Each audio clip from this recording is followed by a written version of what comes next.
কাল থেকে শুরু হচ্ছে নতুন বছর। নতুন বছরে আমরা প্রত্যেকেই কিন্তু কিছু না কিছু স্পেশাল বাড়িতে বানিয়েই থাকি। আপনারা কিন্তু নতুন বছর উপলক্ষে এই গাজরের হালুয়াটা অবশ্যই ট্রাই করতে পারেন। বানানো ভীষণই ইজি আর খেতে কিন্তু দুর্দান্ত লাগে। এটা একটা সিজনাল রেসিপি যেটা আপনি চাইলেই বছরের সব সময় বানাতে পারবেন না। কারণ এর জন্য যে লাল লাল গাজরের প্রয়োজন হয় সেটা কিন্তু এই শীতের সময়ই পাওয়া যায়। তার সাথে আমি শেয়ার করে নেব হোমমেড খোয়া রেসিপি, যেটা কিন্তু আপনারা অতি সহজেই বাড়িতে বানিয়ে নিতে পারেন। ভিডিওটা ভালো লাগলে লাইক, শেয়ার এবং সাবস্ক্রাইব করার অনুরোধ রইল। সবার প্রথমে আমি এখানে 1 লিটার দুধ নিয়ে নিয়েছি। আমি নর্মাল টোন্ড মিল্কই ব্যবহার করেছি। আপনারা চাইলে প্যাট মিল্কও ব্যবহার করতে পারেন। অনেক সময় অনেকের বাড়ির পাশে এই খোয়াটা কিন্তু পাওয়া যায় না। তখন কিন্তু আমরা খুব সহজেই বাড়িতে এই খোয়াটা তৈরি করে ফেলতে পারি। খোয়াটা বানানো কিন্তু ভীষণই ইজি, শুধু একটু ধৈর্যের দরকার। এখানে গ্যাসের ফ্লেমটাকে আমি মিডিয়ামে রেখে দুধটাকে অনবরত বয়েল করে নিচ্ছি। আর মাঝে মধ্যেই কিন্তু ঠিক একদম নিচের থেকে হাতাটা দিয়ে এভাবে নেড়ে নিচ্ছি। নিচের থেকে যদি না নাড়া হয় তাহলে দুধটা কিন্তু নিচের দিকে লেগে যেতে পারে। এইভাবে অনবরত নাড়তে নাড়তে দুধটা কিন্তু প্রায় অর্ধেকটা শুকিয়ে গেছে। এইভাবেই ধীরে ধীরে কিন্তু খোয়া তৈরি হয়ে যায়। এখানে দেখুন আরো কিন্তু প্রায় অর্ধেকটা শুকিয়ে এসছে। দুধটা অনেকটাই গাঢ় হয়ে গেছে। আপনাদের কাছে যদি সময়ের অভাব থাকে তাহলে এটা আগের দিনও তৈরি করে রাখতে পারেন। আর না হলে আমি ইনস্ট্যান্ট খোয়া কিভাবে তৈরি করতে হবে সেই রেসিপিটা শেয়ার করেছি। তার লিঙ্কটা আমি ডেসক্রিপশন বক্সে দিয়ে দেবো। আপনারা চাইলে কিন্তু ইনস্ট্যান্ট খোয়াটাও ট্রাই করতে পারেন।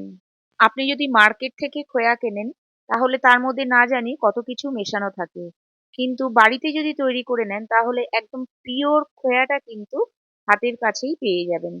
এখানে খোয়াটা কিন্তু প্রায় রেডি, কিন্তু আরো একটু বাকি আছে। এই সময় এখানে আমি অ্যাড করে দেবো 1 টিস্পুন ঘি। ঘিটা দিলে খোয়ার মধ্যে একটা সুন্দর ফ্লেভারও অ্যাড হবে। আর খোয়াটা দেখবেন একদম কড়াই থেকে পুরো ছেড়ে আসছে। খোয়াটা যখন কড়াই থেকে পুরো এভাবে ছেড়ে আসবে তখনই বুঝতে পারবেন আপনার খোয়া কিন্তু একদম রেডি। এবার আমি এটাকে রেখে দেবো একটা বাটিতে। চলে যাব নেক্সট স্টেপে।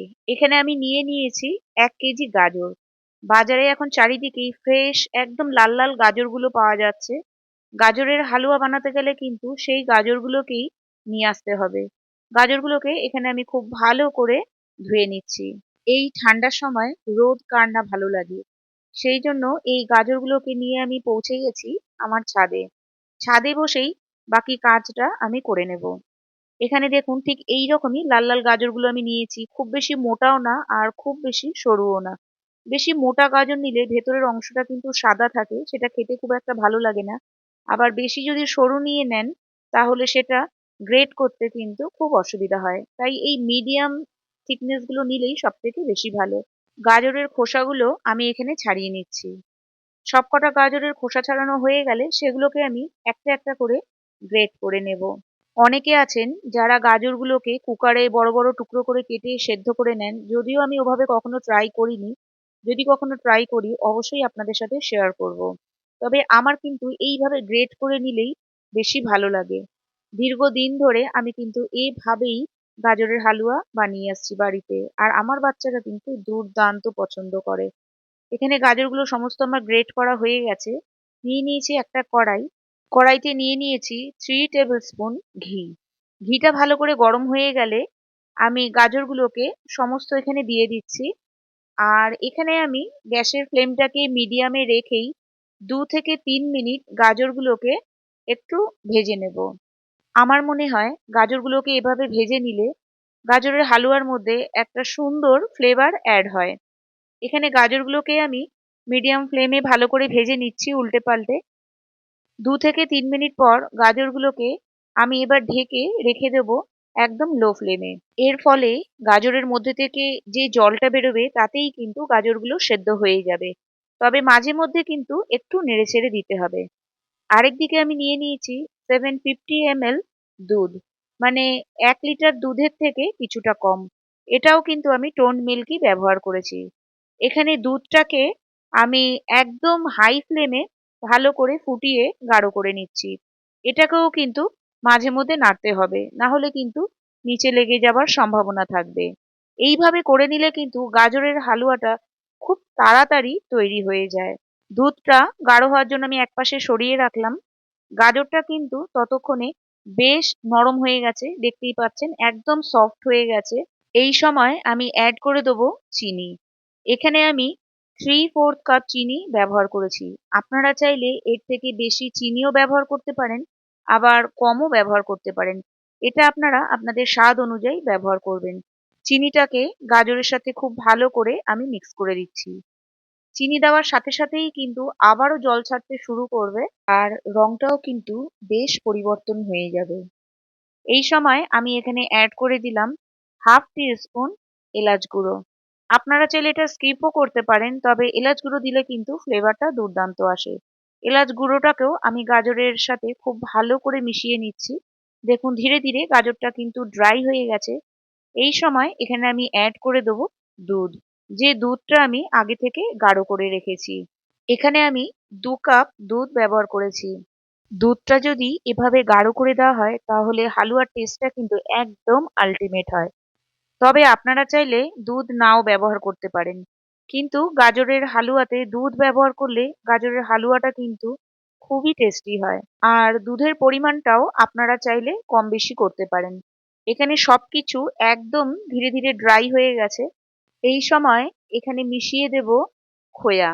খোয়া এখানে আমি 1 কাপ ব্যবহার করেছি। খোয়াটাকে দেওয়ার পর খুব ভালো করে গাজরের সাথে মিক্স করে নিতে হবে। 2 থেকে 3 মিনিটের মধ্যেই দেখবেন গাজরের সাথে খোয়াগুলো খুব ভালোভাবে মিক্স হয়ে গেছে। আপনারা চাইলে গাজরের হালুয়াটা এই অবস্থায় রাখতে পারেন, মানে একটু জলো ভাব আছে, আর চাইলে আরো একটু ড্রাই করে নিতে পারেন। এখানে দেখুন গাজরের হালুয়াটা কিন্তু বেশ ড্রাই হয়ে গেছে, কোনো রকম নিচের দিকে জলো ভাব নেই। অপরদিকে আমি নিয়ে নিয়েছি একটা ফ্রাই প্যান। তার মধ্যে দিয়ে দিয়েছি 1 টিস্পুন ঘি। ঘিটা ভালো করে গরম হয়ে গেলে তার মধ্যে দিয়ে দিয়েছি কাজু বাদাম আর আমন্ড। আমি এখানে 2 টেবিল স্পুন কাজু বাদাম, 2 টেবিল স্পুন আমন্ড ইউজ করেছি। আপনারা চাইলে আপনাদের পছন্দ মতো যে কোনো ড্রাই ফ্রুটস ইউজ করতে পারেন, আর কোয়ান্টিটিটাও কিন্তু আপনাদের পছন্দ মতো রাখতে পারেন। বাদামগুলোকে হালকা লালচে করে ভেজে নিতে হবে। হালকা লালচে রং ধরলেই এটাকে আমি অ্যাড করে দেবো গাজরের হালুয়ার মধ্যে। সবকিছুকে আবারও খুব ভালো করে মিক্স করে নেব। সবশেষে আমি অ্যাড করে দেব 2 টেবিল স্পুন ঘি। এটা কিন্তু অপশনাল, তবে এই গাজরের হালুয়ার মধ্যে কিন্তু প্রচুর পরিমাণে ঘি ইউজ করা হয়। যেহেতু আমরা এটা বাড়িতে বানাচ্ছি, সেই জন্য ঘিয়ের পরিমাণটা একটু কম রেখেছি। তবে এর মধ্যে যতটা পরিমাণ ঘি আর ড্রাই ফ্রুটস ইউজ করবেন এই হালুয়ার টেস্ট কিন্তু ততটাই আল্টিমেট হবে। গাজরের হালুয়াটাকে আমি গার্নিশ করছি একটু খোয়া দিয়ে, আর ওপরে দিয়ে দিচ্ছি নিজের পছন্দ মতো ড্রাই ফ্রুটস। যদি কখনো ট্রাই না করে থাকেন অবশ্যই আমি বলবো এই শীতে একবার হলেও ট্রাই করবেন। একবার ট্রাই করলে কিন্তু বারবার ট্রাই করতে চাইবেন। এটা ফ্রিজে অবশ্যই 2 সপ্তাহের মতো রেখে খেতে পারবেন, তবে বেশি দিন মোটেও থাকে না। আর যখন সার্ভ করবেন গরম করে সার্ভ করবেন। গাজরের হালুয়াটা কিন্তু গরম গরমই সার্ভ করা হয়। আজকের রেসিপি আপনাদের কেমন লাগলো অবশ্যই জানাতে ভুলবেন না। ছাদে পড়াশোনা চলছে আর আমি গরম গরম হালুয়া ওদের জন্য নিয়ে গেলাম।